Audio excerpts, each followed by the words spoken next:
Hello and welcome to the Daily Grind here on Latte Firm, Saturday, the 5th of July. And we have had a Fabrizio Romano update and an Ornstein bomber on Noni Madueke, who has apparently agreed personal terms with Arsenal. This has split opinion on the socials. I want to get involved in all the data, in all the reasoning, in all the chat. And I'm pleasantly joined by Scott Willis of Cannon Scats. Scott, how are you? Welcome to the show.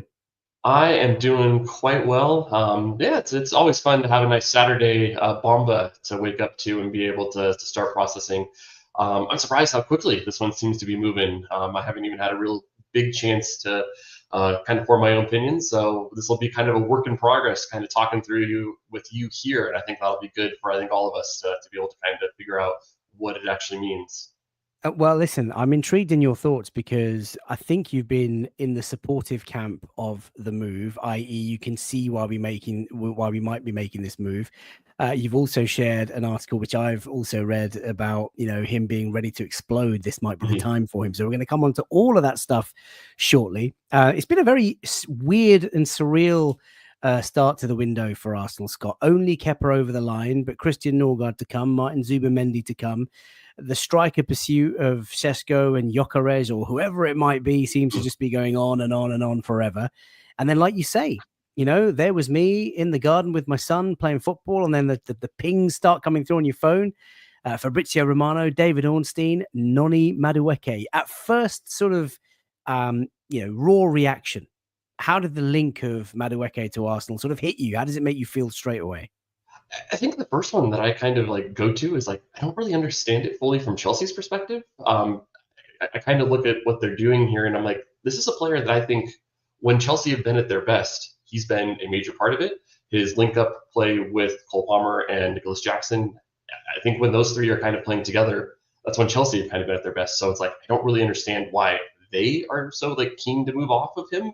I understand they just want to buy all of the under 23 players in the world, and that kind of necessitates that certain ones have to kind of be moved out.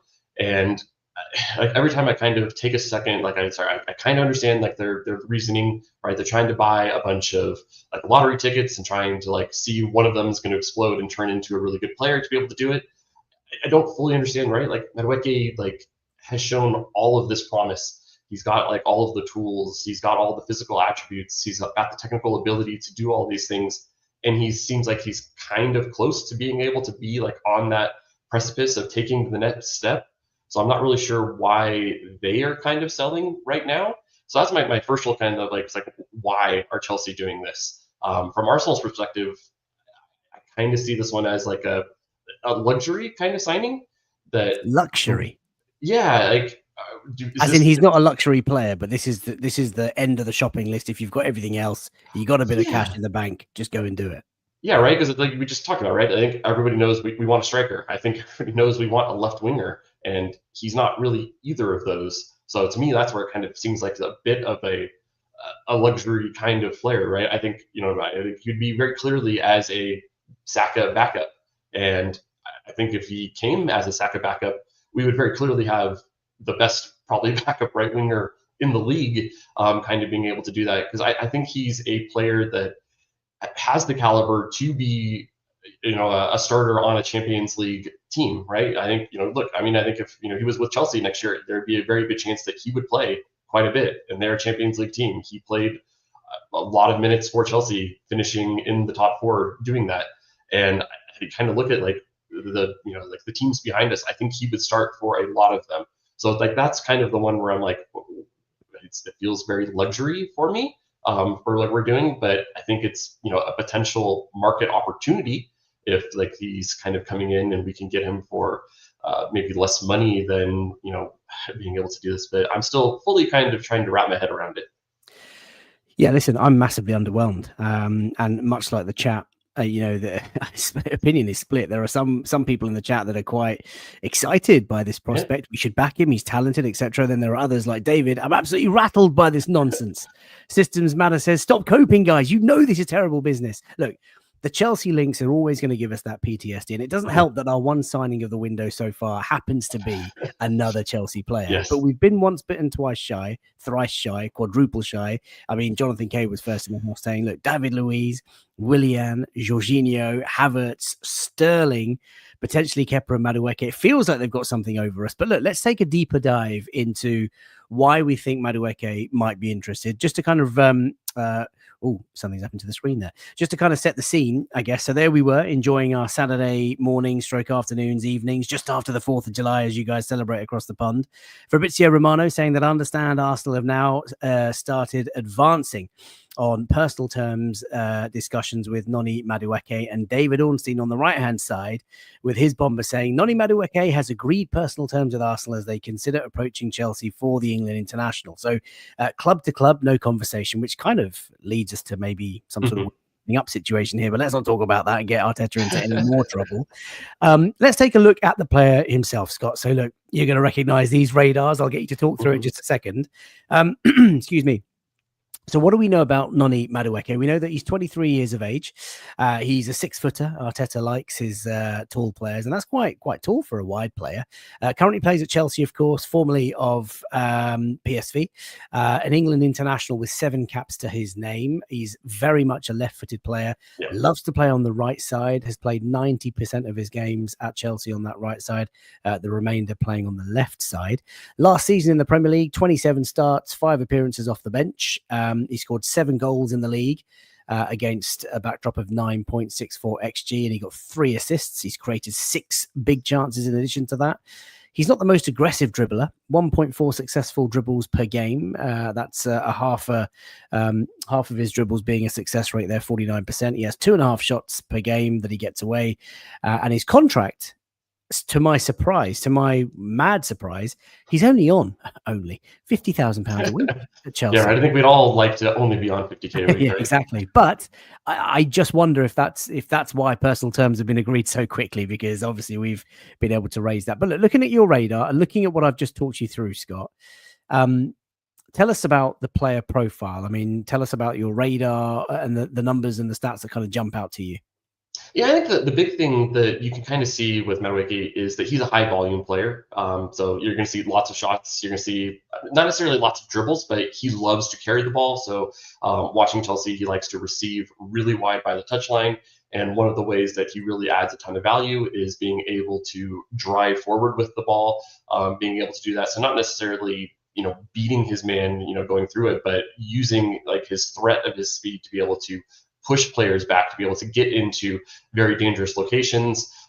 He attempts a lot of like high risk kind of moves, right? Like in a way, like he doesn't have the end product of an Alexis Sanchez, but I think that kind of player, right, where he tries lots of things, so he's gonna have lots of things that don't come off, and I think that's something that's going to be frustrating to a lot of people, to be able to like see all of the failures. That he doesn't, complete his actions to be able to do it. But I think when they do come off, they're very valuable to be able to do that. So I think that's one of the things that kind of, I think, divides opinion here for him, is that he's going to have lots of, I guess, failed actions for everything. But it is one of those things that's like the number of successful actions that he does has to be of a high value to kind of like balance it out. And I think that's something that is an open question here. The chat isn't happy at all. I mean, look at that. We have 0 standards. Listen, like I said, I was underwhelmed. I'm just not sure why we are going for this guy, particularly when he plays on the right-hand side. I know he's got decent stats when it comes to output, but he's been at Chelsea. He hasn't really lit the world up there. He hasn't really sort of done anything outstanding that makes me think, wow, this is a player. I wish we had him. And I don't think he's got any physical traits apart from maybe dribbling, because some of the goals that he scores are quite sort of neat, close foot control, running into the box and sort of scoring. But like, he's not massively pacey. He's not like that bulldozing sort of winger. He doesn't seem to me as that sort of aggressive one-on-one dribbler, nor is he an absolute killer in the box. What's he like off the ball? Because you've got the defensive stats there. I mean, Mikel Arteta's a real sucker for wide players who work hard. We've seen how Martinelli's game has changed. I guess Martinelli's output's not quite there, but off the ball last season, much better. Is Noni Madueke going to put in the effort? Because Farhan was saying here, look, discipline and effort concerns under Maresca. Is that good enough for Mikel? I think that there is maybe something to that. Like, I think it's something, again, like he's at the age where it kind of comes longer. That's something that develops, I think, a little bit further as you go. I think one of the things you kind of watch him, out of possession, he can be a player that kind of focuses on the ball, maybe loses his marker, being able to do some of those things. I'm not sure that defense is, a lot of times just effort. So it's, maybe a bit of the motivation, being able to do those kinds of things. That's something that if the club feel like they can get him to buy into it, I would. It's hard to be able to say for certain. I think that there's no like massive red flags here. This isn't like a Rafael Leao kind of situation where there's zero defensive actions to be able to do it. He's about average for what you'd expect from a winger to being able to do it. You think tools wise, there's no reason that he can't do it. Like his size, being able to like withstand duels, being able to do that. I'm not sure. Like it's something that it's tough to be able to like be able to make that comparison between teams there. I mean, so my main point I think would be is that there's no red flags I think jump out here defensively. Well, you're talking of red flags. The chat is convincing me that no one is happy. Not even one person. There are a couple of people at the start of the show that were like, yeah, I can see this. So I'm just putting a poll out now, Scott, which we do on these daily grinds. Give me a second. So do you want Noni Madueke at Arsenal? Let's have a look at what people have to say. It's a simple yes, no. Now, the fee that's being bandied around, Chelsea want to sell him for as high as 50 million. Arsenal want to go in as low as 30 million. Is there a case there, as Jonathan Kay says, look, for below 30 million, maybe, but nowhere near 50? Is there a case that there could be some value here, given what Chelsea are doing in terms of their aggressive pursuit of players in this market, and given some of the financial difficulties that they've got? I mean, I know they've just been fined by UEFA. They've managed to overcome the PSR issue, but they've still stockpiled a lot of talent. Yeah, I think actually one of the things I was kind of reading as part of their settlement, to be able to register new players, they need to have players that were previously registered on their A list to sell out. So this could be a potential, like they brought in a bunch of new players and they would like to be able to register them for the Champions League. So maybe that's part of the reasoning why they would be potentially doing something like that, and maybe they're selling at a bit of a discount. I think that 50 million is probably a fair price, actually probably even a bit under actually what he is. I don't think that that's necessarily what I would want Arsenal to be spending on him, given, again, I think that Arsenal have very clearly needs in other parts of the pitch that I don't think the backup right winger is the spot that I would be allocating a big chunk of money. So it's a bit of a weird one, right? I think we need to spend a lot of money on a striker. I think we want to spend a lot of money on a left winger. I think that there's potential that we might add something else in midfield. So like, I'm definitely understanding do we really need to or want to spend 50 million on this player? I would be, again, not fully understanding why this seems to be such high on the list of priorities right now. Yeah, listen, sometimes it's about the order of signings in terms of a window. Had we have had our striker and Zubimendi and our goalkeeper sorted and Norgard sort of on the peripheral, and it had, maybe Rodrigo, hand of Arsenal, has obviously just announced today that Rodrigo's priority is Arsenal if it is to be a move to the Premier League.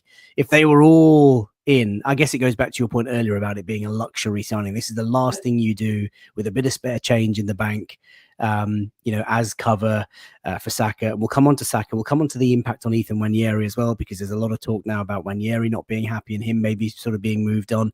And then if we, and we'll conclude with, what our thoughts are on Andrea Berta and his sort of general approach. But what I've brought up while you were talking is his shot map. Again, one of the brilliant graphics that you make at Cannon Stats. Talk us through your observations on this chart. So I think the one thing that I do like is that the shot volume is there, right? This is a player that is not going to be afraid to take a shot when the opportunity is there. I think that's something that you can say has not always been a strength of players that Arsenal have right now, right? I think how many times have we thought, just pull the trigger, man. Like you're in a good shooting location to be able to, Madueke will not have that problem. You might actually say, maybe you don't need to shoot all the time from some of these locations. So the big one, obviously this looks very much like a right winger cutting in onto his left foot to be able to take shots. A lot of these locations, are in those very classic right wing inverted winger type locations. The very positive is that he gets very close to goal when he's taking shots. The one maybe downside is some of these angles. The ones that are kind of in this wide box location are tough to score from. So I think that could be a bit of some of the underperformance in XG here. I would like to see him get a little bit more central if he's going to be taking the shots. But overall, for like his career, like this is a guy that has solid shot volume and decent shooting locations overall for being able to do things. Yeah, listen, I think having that sort of output in terms of shots, like he is quite a direct player and he likes to obviously score goals. That's not a bad thing. You look at the goals that he scored, those big bright yellow dots there in terms of positions in the box, a couple of them quite central, the others working his way in from that sort of right-hand side. I'm still not convinced though. Still not convinced. Let's talk about why I feel that way. And that is basically because of the impact that it probably won't have on Saka, because Saka is nailed on our right-sided starter for this club, right? But I have been, obviously following Arsenal for a long time. I've been lucky enough to go to all the games, and I get sort of up close and personal with the players when we see them at the Emirates. And I don't think Saka looks the same player as he was pre-injury. Obviously, he's had a serious injury. He's come back. He's still in rehab. I know he scored at the Bernabeu. I know he's had a couple of other moments where you think, oh, yeah, he's there, but he's not quite as explosive as we used to. He's probably, and I just wonder if this is going to be a decision from the club to say, well, look, maybe he's not yet fully fit. Maybe we're going to learn from our mistakes and rotate him a bit more. So we're going to protect him and really keep him fresh for the biggest and best games. And maybe there is a need to have someone who could come in and do a job. Let's get real here. Noni Madueke is not a terrible player. He's not a bad player by any stretch. It's the fact that he plays for Chelsea. It's the fact that we're going to bail them out of their UEFA charge, and the fact that we've got this PTSD with historic signings that just haven't worked out, and it looks like we're feeding on their sort of scraps. But the reality is that if Saka doesn't play, you've got Ethan Waneri, who couldn't get much game time towards the back end of last season, and we'll talk about that in just a second. You've got Leo Trossard, who looks good when he comes off the bench. Reece Nelson's out on loan. Martinelli did play on the right a couple of times, looked okay. But like the lack of options, this is about depth. This is about having options. This is about maybe having that cover for Saka. Now, I'm trying my best to really justify this move here. But do you share my I guess, A, concern on Saka, and B, rationale that I've just given there? Yeah, and I think that there's a lot of things there to kind of unpack. But I agree mostly with a lot of things you're saying there. So I think the Saka that we saw come back at the end of last year was very clearly one that was coming back from an injury. He didn't have some of the same explosiveness. I think he was playing a bit within himself, not being willing to maybe like push, beyond, some of those runs, being able to do that. Fair enough, right? Like we don't want to. I think we probably asked him to probably come back as soon as he could. And I think in a perfect world, maybe he takes another month off. Maybe he doesn't even play, the rest of the season if Arsenal don't have anything major, kind of on the line that we needed him for. So, right, I'm not going to beat him up for that, right? He came back and he, helped us out a lot in the Champions League to be able to go as far as we did.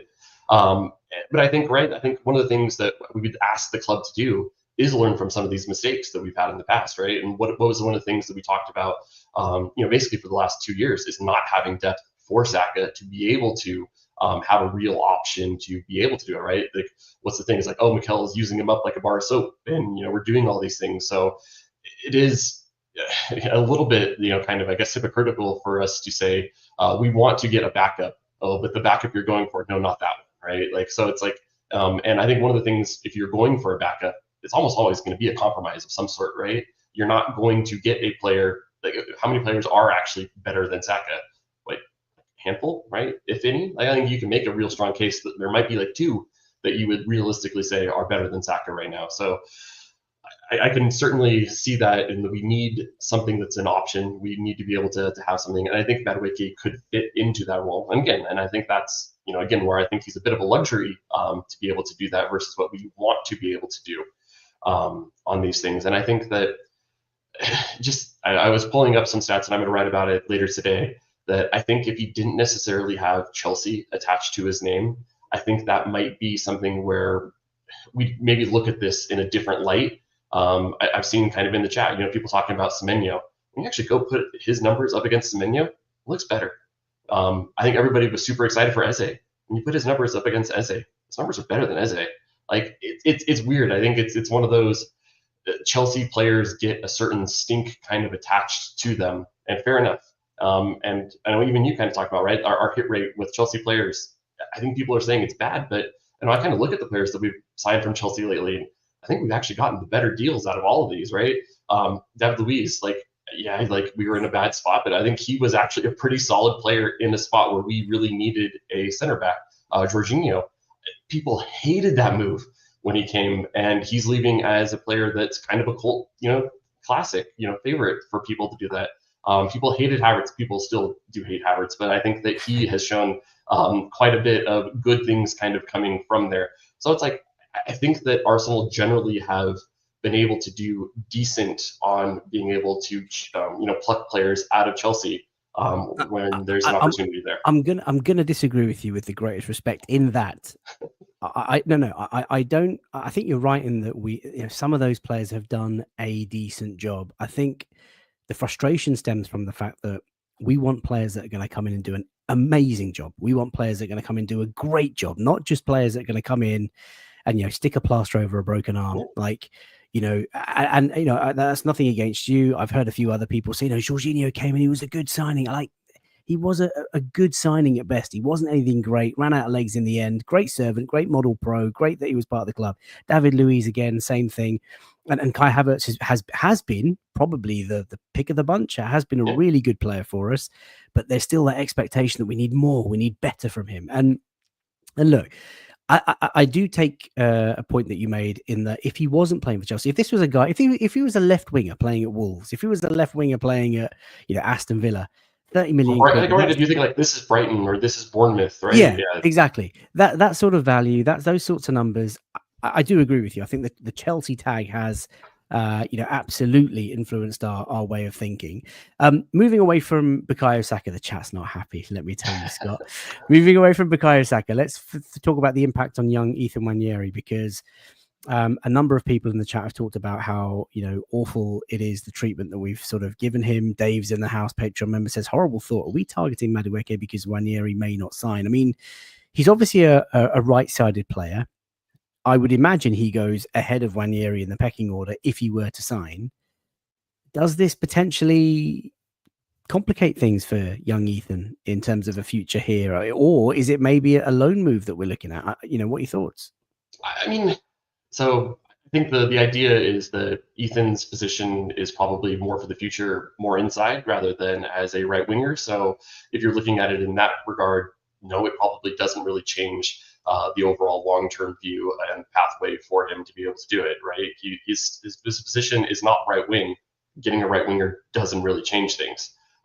So I think if you're looking at for next season, it definitely could, right? Because I think he's been able to fill in quite ably at the speaking of words is always tough, but being able to do a very good job on the right wing to be able to do that. And so that would definitely probably take potential minutes away from him if the idea was that this is a spot that he can be an additional backup for Bukayo Saka. I'm not overly worried. I think that Ethan wants the club. I think the club wants Ethan. I think that there's just a little bit of the dance that kind of goes on here. I think he has a very good agent that is working really hard for him to try to get him the best overall contract for his player, right? And I think that's something that makes a lot of sense. And I'm not going to fault a player for trying to make the most money that they can in a short career, right? There's nothing guaranteed in life, and so I don't blame him at all for that. So I still think that overall that this is just a bit of kind of noise that you'll kind of see overall. I think that one of the things that's kind of weird, and like if he doesn't think he has a pathway at Arsenal, one of the things that's just coming out is that, you'll move to Chelsea. Well, does Chelsea have an actual pathway here for him, right? They're buying, how many players did they have on their squad? They're like 40 something, crazy, right? Like, so it's like, I think there's just a little bit of noise, a little bit of, we're trying to do these kinds of things. So I'm still optimistic that it's just a matter of both player and team want each other it's just a dance to kind of come to a final number. Well, look, there's a lot of people in the chat that aren't happy about what this is going to mean for Ethan Waneri. One or two Arsenal fans saying, look, maybe young Ethan needs a bit of a loan, regular game time. He's not going to get it under Saka. Maybe, in terms of our expectations, we need to win something soon, and it might not be Ethan. Let's go to the poll. By the way, hundreds of you watching live on YouTube, please do drop a like on the video, subscribe to the channel. It's a massive help to Latte Fur. We've had over 1,000 new subs in the last couple of weeks alone. If we can get to 500 likes on today's video, that would be amazing. I'm going to end the poll, and currently, Scott, well, the poll results are quite telling. Do you want Noni Madueke at Arsenal? 72% of you saying no, 27% of you saying yes. And that is, I'd like to say quite reflective of the chat in here. There are a few Arteta sacks claims as well in the chat. I got to ask you before we sort of wrap up, in terms of, is this, Ashwin says, look, Noni Madueke is a decoy, mate. It's just leverage added to help in negotiations for a different player. And this is the question. What we've seen over this window, apparently we've had talks with Eze, in terms of talks with Šeško and Gyökeres. Obviously, we moved quite quickly for Zubimendi, going back to last sort of summer, stepped it up again in January, and obviously now just waiting for the club to confirm. Been a difficult 48 hours for football, as you know, and the world knows. Kepa's been done. Like, this is a very different feeling around Arsenal. Andrea Berta is spinning many plates. Does this feel like potentially a bit of a, come on, Rodrigo, come on, Eze, make your minds up, come on, Šeško, like, we've got other targets. We're ready to press the button anytime you want to go, mate. Do you know what I mean? Like, do you think this could just be a tactic, as Ashwin suggests?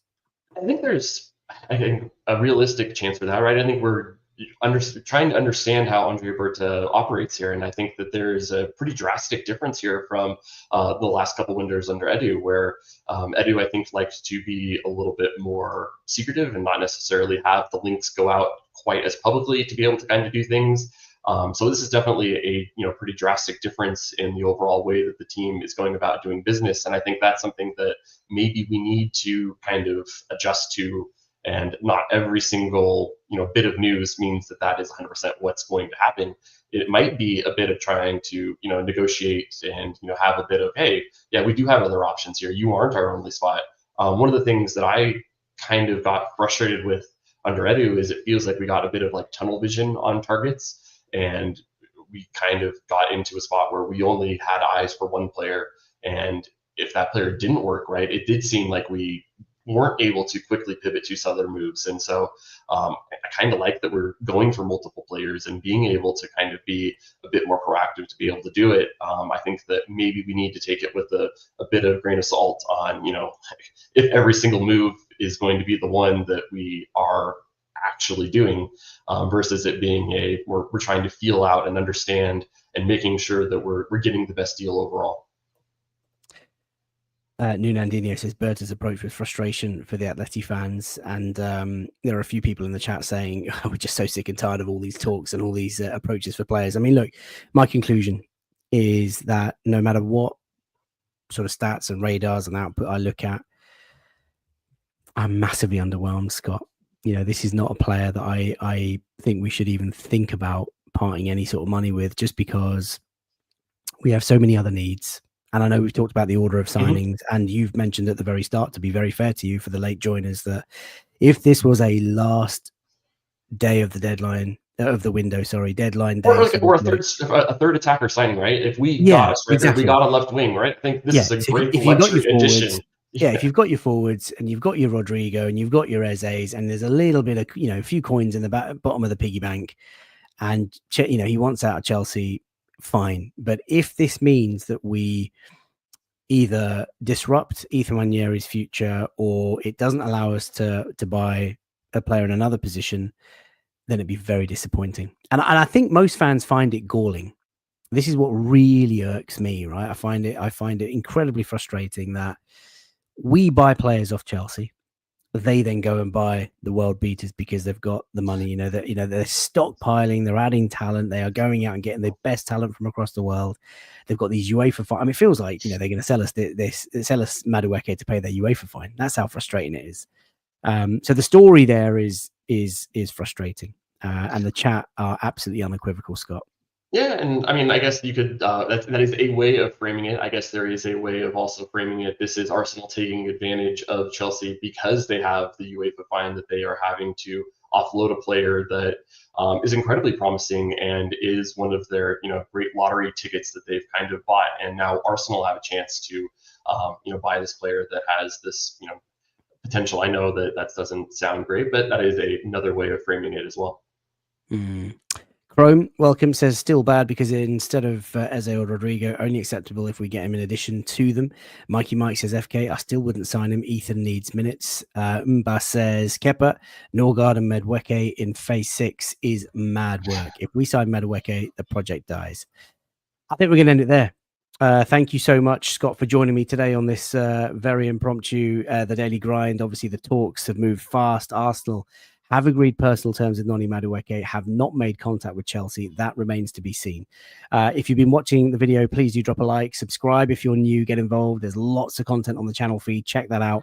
We've got a busy lineup over the next couple of days. I'm away for a few days next week, but I'll try my best to put some content out. And then we'll be back the week after with some really big hitters, Sam Dean and James Benge and all the journalists that you guys all know and love. If anybody wants to follow Scott, he is available at Scott J. Willis. Cannon Stats, the amazing platform where we get most of our radars and charts. Scott, it's been a pleasure. Look after yourself. Those of you watching, enjoy the rest of your day. Let's see what bomber we wake up to tomorrow. Until next time, bye for now.